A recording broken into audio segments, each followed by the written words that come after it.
안녕하세요. 오늘 화요일 28일 도단전원교회 이만기 목사입니다.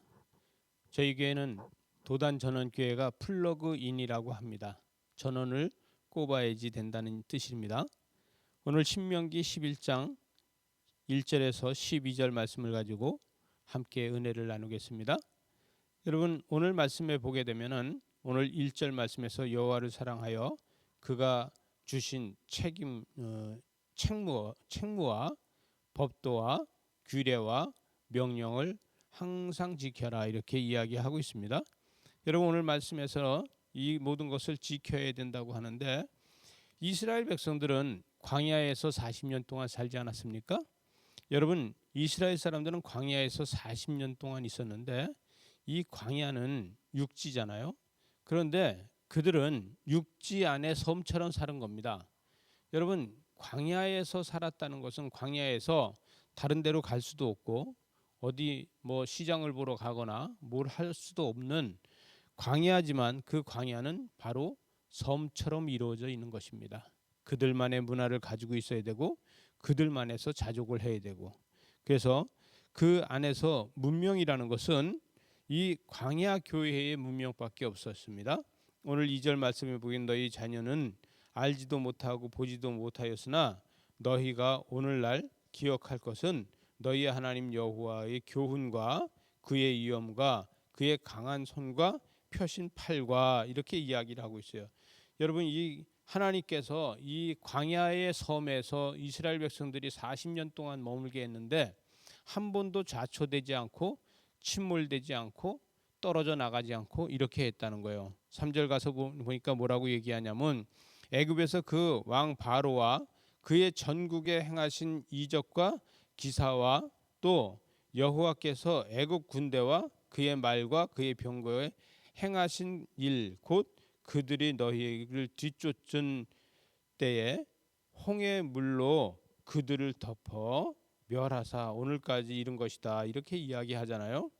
여러분, 그리고 5절에 보니까 너희가 이곳에 이르기까지 광야에서 너희에게 행하신 일과, 이렇게 하는데, 이 광야에서 있었으나 애국 군대와 바로는요, 이 이스라엘 백성들을 죽이려고 수도 없이 애쓰고, 그들이 애국 백성들을 해하려고 수도 없는 군대가 애쓰고 수고했으나 이 이스라엘의 이 백성 하나도, 또 어떻게 보면 이스라엘 백성들이 가지고 나온 짐승 한 마리도 잡지 못했습니다.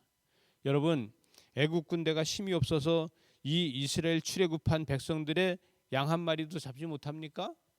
또 이들이 이 힘이 없어서 이스라엘 사람들 출애굽해서 나온 사람들을 한 사람도 잡지를 못합니까? 그게 아니라 하나님께서는 바로 이 광야의 섬에서 그들을 찾아오는 사람들을 다 침몰시켰다는 거예요. 여러분, 홍해바다도 마찬가지입니다. 이스라엘 백성들은 홍해바다를 건넜지만 이 애굽의 군대는 거기서 침몰하고 말지 않습니까? 바로 이 광야의 삶이라는 것은 광야의 아일랜드가 돼서 그곳에서 사는 모든 이 이스라엘 백성들은 하나님의 만나와 메추라기를 먹으면서 그들이 40년 동안 감사로 살았다는 것이죠. 여러분, 그런데 이스라엘 백성들은 계속해서 불평불만을 가지고 있어요. 이 6절에 가서 보니까 르후벤 자손 엘리압과 그의 다단과 아비람과 이 모든 사람들이 이 뭐라고 하냐면, 아니 어떻게 아론만 제사를 지낼 수 있느냐, 무슨 아론만 제사장이냐, 우리도 할 수 있지 않냐, 이렇게 이야기를 하면서 그들이 아니 우리도 다 야곱의 자손이 아니냐, 이렇게 하면서 불평불만을 했을 적에 하나님께서 그들을 징계를 하셔서 250명이 결탁을 해서 그들이 모세를 공격을 했습니다. 그러니까 그때 당시에 한 것이 뭐냐면 지팡이 사건입니다. 그러면은 하나님께서 이 12지파의 모든 지파들의 지팡이를 하나씩 달라 그래서 갖다 놓아봐라. 그래서 지팡이를 갖다 놨더니 그 지팡이가 하룻밤 사이에 아론의 지팡이만 싹이 나고 꽃이 피고, 그 다음에 살구나무 열매가 거기에 열린 것을 보게 됩니다.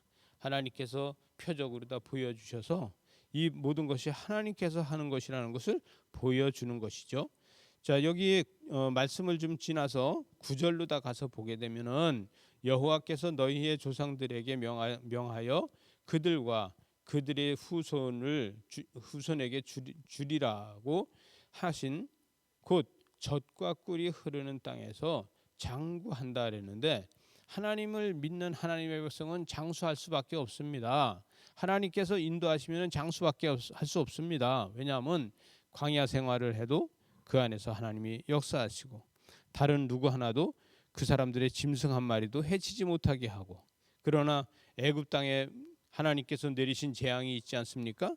애굽 땅에서 하나님은 재앙을 내리셨는데, 이 애굽 땅에서는 농사를 질 적에 나일강을 퍼다가 농사를 짓고, 나일강을 퍼다가 물을 줘서 파종을 하고 그 댐을 막아서 하고 그랬는데, 이 가나안 땅은 젖과 꿀이 흐르는 땅이라는 거죠. 이건 무슨 얘기냐면 골짜기마다 물이 있다고 합니다.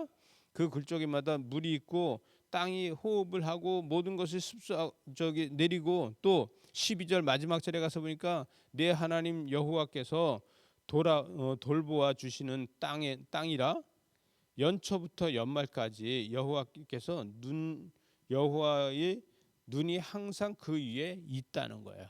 여러분, 그래서 하나님께서는 이른 비와 늦은 비를 내리시면서 모든 곡식이 자라게 하고 모든 것을 돌보신다는 겁니다. 우리는 광야 같은 삶을 살아도 하나님께서 우리를 돌보시면은, 우리는 지금 이스라엘 백성들이 광야 같은 생활이라도 섬 같은 생활이라도 짐승 한 마리도 그 큰 애굽의 군대가 해치지 못하는 것처럼 우리 삶도 마찬가지입니다. 이 코로나로 다 어렵고 힘들다고 해도 하나님께서 우리를 돌보시면은 우리 짐승 한 마리까지도 누가 해칠 수 없고 하나님의 영광과 보호 가운데 살아갈 것입니다. 오늘도 그렇게 사시는 하루 되시기 바랍니다. 기도하시겠습니다. 하나님 아버지, 감사합니다. 오늘도 주 안에서 승리하는 승리의 하루가 되게 하여 주시옵소서. 예수님 이름으로 기도드리옵나이다. 아멘.